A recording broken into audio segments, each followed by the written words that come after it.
دیکھنے والا انکار کرنے کی ہمت نہیں کر سکتا. یہ ماتھے پسینے سے بھیگ جائے تو اس کے بعد صاف نہ کر پاؤ گے. یہ منہ کھلا رہ جائے تو ڈھاکہ دوسرے باندھیں گے اور کپڑے اتارے جائیں گے. ان قدموں سے دوسرے اتارنے والے ہوں گے نیا کفن پہنے ہوا شہزادہ. اسی زمانے میں جو اپنی چال کے اندر سمجھتا تھا کہ دنیا کے سارے قانونوں کو میں مسل ڈالوں گا، ان کا عالم یہ ہو جائے گا کہ 4 کانوں کے محتاج ہو کر زمین کے پیٹ میں اتر جائیں گے. لیکن یہ انتہا نہیں ہے. ونفی کا سور اس کے بعد مالک فرماتا ہے سور میں پھونک ماری جائے گی. فَإِذَا هُمْ مِنَ الْأَجْدَاثِ إِلَىٰ رَبِّهِمْ يَنسِلُونَ.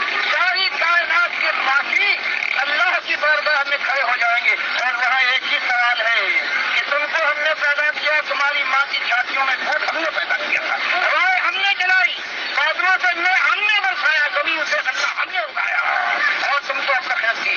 کتاب اتاری، پیغمبروں کا اسوہ تمہارے سامنے لائے، ایک بات کہی کہ ہمارے بندے بن جانا. فَلَا تَجْعَلُوا لِلَّهِ أَندَادًا وَأَنتُمْ تَعْلَمُونَ. ہمارے بندوں کو اپنا مالک نہ بنانا. اور یہ امت 1400 برس پہلے اسی توحید سے ابری تھی، دنیا اور آخرت کی مرتبہ سنائی نہیں تھی. آج اس کا حال یہ ہے کہ اللہ کے بندوں کو نبی صلی اللہ علیہ وسلم کا نام لکھتی ہے کہ یا اللہ یا رسول برابر کا معاملہ. مسجدوں کے اندر اس کو مالک نے قرآن میں فرمایا کہ مشرکوں، عرب کے مشرکوں، ہر جگہ تو تم لات اور منات اور ابراہیم کو آواز دیتے ہو. ارے یہ خانہ کعبہ کا تو خیال کرو، یہاں تو اللہ کے علاوہ کسی کو آواز نہ دو. وَأَنَّ الْمَسَاجِدَ لِلَّهِ فَلَا تَدْعُوا مَعَ اللَّهِ أَحَدًا. یہ جو مسجدیں ہیں اللہ، یہ تو اللہ کے لیے چھوڑو، یہاں تو اللہ کے ساتھ کسی اور کو نہ پکارو. آج یہ امت مسلمہ ہے، یہ قرآن پڑھنے والی ساری مسجدوں میں یا اللہ یا محمد لکھا ہوا ہے. اللہ کے لیے گالی ہے. میری بہن گالی دینے کے بعد ماں اور بہنوں کی آبرو کی خیر مناؤ. ہندوؤں کے بستروں پر، عیسائیوں کے بستروں پر، یہودیوں اور سکھوں کے بستروں پر اولادیں جنما رہی ہے جو ابھی آئے ہوئے دوستان والوں، ابھی 35-37 سال کی بات ہے. تمہاری آنکھوں کے سامنے کتنے لاشی ہیں، توتے ہیں، کتنا خون ہے جو زمین میں چوسنے کے بعد گلرنگ بھی نہیں بنی ہے. اور اس کے بعد یہ بے شرم امت ہو جاتی ہے مشرک کہ یہ جشن مناتی ہے کہ یہ 14 اگست کو ہماری ماں اور بہنوں کی آبرو برباد کی گئی تھی. آج یہ بے غیرتی ہو گئی ہے. ہر چیز ہوتی ہے لیکن ایمان کی بات نہیں اٹھے گی. وہی بات اس لیے آؤ کہ توبہ کریں، قبل اس کے ہاتھ کھلک جائیں، آنکھیں پکڑا کر چڑھیں اور پیر پھر یہ بات نہ اٹھا پائے. اس سے پہلے آپ توبہ کریں کہ مالک ہر بات سے توبہ اور شرک سے سب سے پہلے توبہ. اس کے بعد جہاں اللہ توفیق دے اللہ کے سامنے چھپ جاؤ. اللہ کے نبی سب جو کرتے تھے، راتوں کو وہ روتے تھے، ساری تر ہو جاتی تھی، ماتھا ٹیک دیتے تھے زمین کے اوپر، اللہ کو پکارتے تھے. جب کہیں اللہ کی یہ جو لعنت برس رہی ہے، جو اوپر سے آگ برس رہی ہے، انگارے نازل ہو رہے ہیں، تب یہ تھمیں گے اور آہستہ آہستہ پروردگار کی رحمت برسے گی، شبنم برسے گی، رحمت کی شبنم. اور مالک یہی فرماتا ہے وَلَوْ أَنَّ أَهْلَ الْقُرَىٰ آمَنُوا وَاتَّقَوْا لَفَتَحْنَا عَلَيْهِمْ بَرَكَاتٍ مِّنَ السَّمَاءِ وَالْأَرْضِ. اگر یہ دنیا والے، بستیوں والے اللہ پر ایمان لے آتے، اس کا تقویٰ اختیار کرتے تو زمین اور آسمان کے خزانے ہم ادھیل دیتے. ولیکن کذبوا، لیکن ان ظالموں نے اقرار کیا لا الہ الا اللہ اور دوگلے ثابت ہوئے. اللہ کے ساتھ کبھی علی رضی اللہ تعالیٰ کو پکارتے ہیں، کبھی حال یہ ہے کہ 11ویں والے کو یا غوث کا نعرہ لگاتے ہیں، کبھی ان کا حال یہ ہے کہ اللہ کو بڑے نام رکھتے ہیں علی بخشے، کبھی اللہ ان کو کوئی برکت دے روزگار میں تو یہ 11ویں اور 12ویں کرتے ہیں. اللہ کو ہر حال ہر جگہ گالی دی جا رہی ہے. پھر اللہ رحمتیں کیسے برسائے گا؟ ایک ہی چیز ہے، یہ قبروں راستانوں میں یہ جو بت ہیں، یہ کھڑے بت ہیں. یہ کھڑے بت ہندوؤں کے ہوتے، یہ کھڑے بت ہیں. بات وہی ہے، ہندوؤں کا گنیش اگر کھڑا ہے تو یہ جو ہمارا مسلمانوں کا ہے یہ کھڑا ہے. ہندوؤں اور مسلمانوں میں آج کوئی فرق نہیں. یہی جواہر لال کے باپ موتی لال نہرو نے جب اس نے اجمیر کا عرس دیکھا ہے اور دیکھا ایسا ہی سب کچھ وہی کرتے ہیں، اس نے اعلان کیا تھا. اس سے پہلے میرا خیال تھا کہ ہندو اور مسلمان ایک نہیں ہو سکتے، لیکن جو میں نے دیکھا ہے اجمیر میں تو میں کہتا ہوں نہیں، میرا خیال غلط تھا. ہندو مسلمان میں کوئی فرق نہیں، صرف نام کا فرق ہے. اور آج وہ اور زیادہ تیز ہو گیا. پاکستان کی آزادی کے بعد آزادی مل گئی ہے کہ شرک اور اللہ کی جو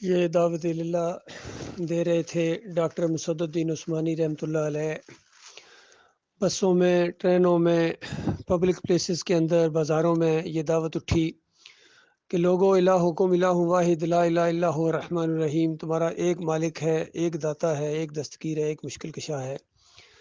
اور یہ جو قبر والوں کو پکارتے ہو، گنبد والوں کو، مزار والوں کو، یہ شرک ہے، ان کو پکارنا یہ اللہ کو گالی ہے، شرک چونکہ اللہ کو گالی ہے۔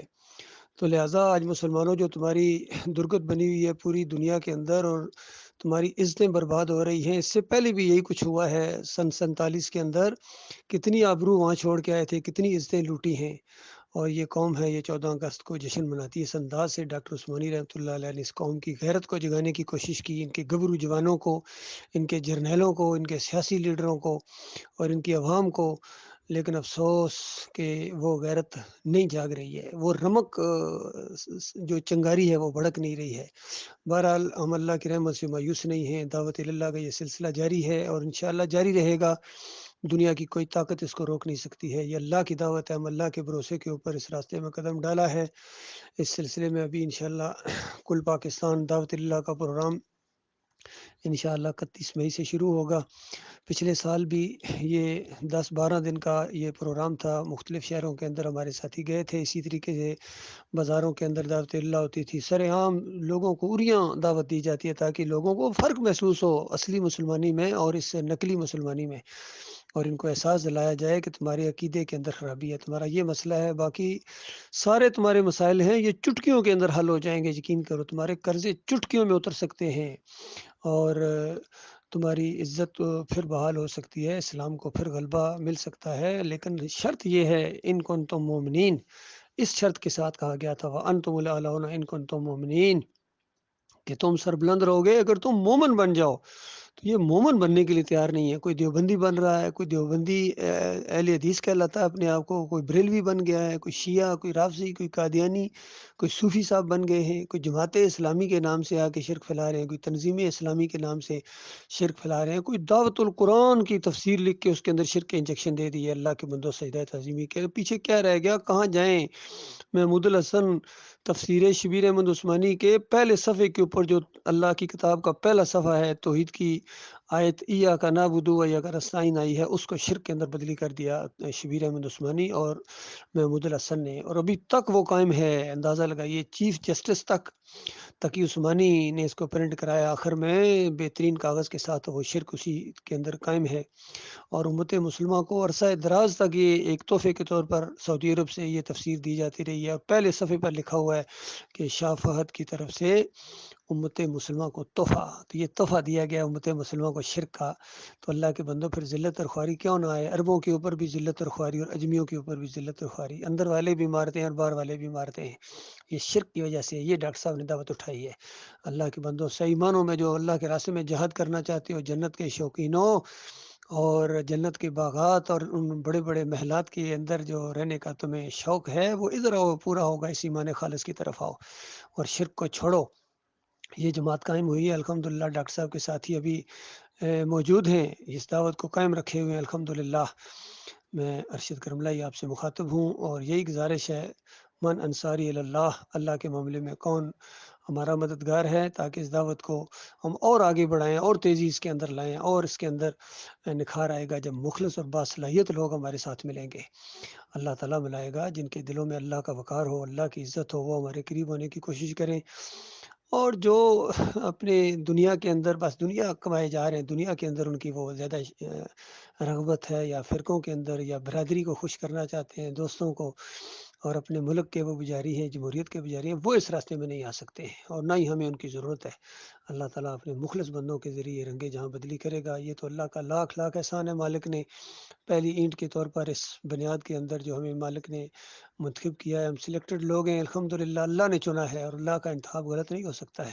یہ دعوت آگے بڑھتی جائے گی انشاءاللہ اسی جماعت کے اندر، عیسیٰ ابن مریم کا نزول ہوگا آگے جا کے، اور بہت بڑی اللہ تعالیٰ فتح دے گا مومنوں کو۔ مسلم کی روایت کے اندر آتا ہے 7 سال تک اس زمین کے اوپر آئیں گے، کوئی ایک کافر مشرک نہیں ہوگا، نہ یہودی ہوگا نہ عیسائی ہوگا، جزیہ ختم کر دیا جائے گا، سلیب توڑ دی جائے گی، خنزیر کھانے والا کوئی نہیں ہوگا، اور اس کے بعد کوئی مسلکی آدمی بھی نہیں ہوگا، کوئی بریلوی نہیں ہوگا، کوئی دیوبندی نہیں ہوگا، کوئی اہل حدیث، کوئی شیعہ، کوئی قادیانی، کوئی سکھ، کوئی ہندو، کوئی بھی نہیں ہوگا اس زمین کے اوپر، سارے کے سارے مسلم ہوں گے۔ دیکھنے والے اس منظر کو بھی دیکھیں گے، اور اس کے بعد پھر آہستہ آہستہ ایمان کم ہوتا جائے گا، تاکہ مومن بھی ختم ہو جائیں گے، اور پھر ایک دفعہ زمین کے اوپر ایک ایسا دور آئے گا آخر میں بالکل کہ یہ گدوں کی طرح مستیوں میں مبتلا ہوں گے، اور دنیا ان کے اوپر بے اندازہ کھول دی جائے گی، اور اس طرح یہ بالکل دیوانے ہو جائیں گے، کوئی ایک مومن بھی نہیں ہوگا، اور سور میں پھونک مار دی جائے گی۔ یہ اینڈ ہے اس دنیا کا۔ پھر اس کے بعد میدان محشر لگے گا، اسی نقطے کے اوپر فیصلہ ہوگا، کون جیتا کون ہار گیا۔ الہکم الہ واحد کیا مسئلہ تھا، ایمان کیا چیز ہوتی ہے، اور شرک کیا معاملہ ہوتا ہے، اس وقت پتہ چلے گا۔ جنہوں نے آج دنیا میں شرک نہیں چھوڑا ہے، چاہے واسطے وسیلے کا شرک ہو، بے حق فلاں بے حرمت فلاں کا شرک ہو، تعویذ گنڈے کا شرک ہو، یا یہ نظر و نیازوں 11ویں اور 12ویں کا شرک ہو، محرم کے سبیلیں لگانے کا شرک ہو، گھوڑے کی پوجا ہو یا گائے کی پوجا ہو، مزاروں کی پوجا ہو، گمبد کی پوجا ہو، یا اس کے بعد عوام کی خدائی کہتے ہیں، عوام کی خدائی، یہ بھی ایک طاغوت کی حیثیت اختیار کر گئی ہے، یہ جو سسٹم ہے جمہوریت کا۔ اور اس وقت پتہ چلے گا کہ ایمان عقیدہ کیا ہوتا ہے۔ آج تو کہتے ہیں نا بالکل آپ شرک شرک شرک، اور کوئی چیز کوئی نہیں آپ کے پاس، کوئی ہمارے پاس اور چیز نہیں، یاد رکھیے۔ شرک کو معمولی بات سمجھتے ہو، اور تم کہتے یہ چھوٹی سی بات، یہ چھوٹی بات ہے، اللہ کو گالی دینا کسی حد تک بھی جائز نہیں ہے، کسی حال میں بھی جائز نہیں ہے۔ پوری دنیا اگر اس کو قتل کر دیا جائے تب بھی اللہ کو گالی دینا جائز نہیں ہے۔ اللہ کی عزت اتنی اونچی ہے، اللہ کا وقار، اللہ کا جو معاملہ ہے وہ بالکل سب سے اوپر ہوگا۔ یہ بالکل ریڈ لائن ہے، یہ ریڈ لائن ہے اللہ کے بندوں، جو اس کو کراس کرے گا، ایک بال برابر جو اس ریڈ لائن کو کراس کرے گا وہ ہمارا دشمن ہے، ہم اس کے دشمن ہیں، یاد رکھنا۔ بالکل باپ مارے سے بہر ہے، بلکہ اس سے بھی زیادہ بغض ہے، ہوک ہے جو اندر سے اٹھتی ہے۔ نہ براؤ منکم ومما تعبدون من دون اللہ، بالکل ہم ابراہیم علیہ السلام کی طرح اعلان کرتے ہیں، جس طرح محمد صلی اللہ علیہ وسلم اور آپ کے ساتھیوں نے اعلان کیا اپنی قوم کے اندر، قیامت تک کے لیے یہی اسوہ ہے۔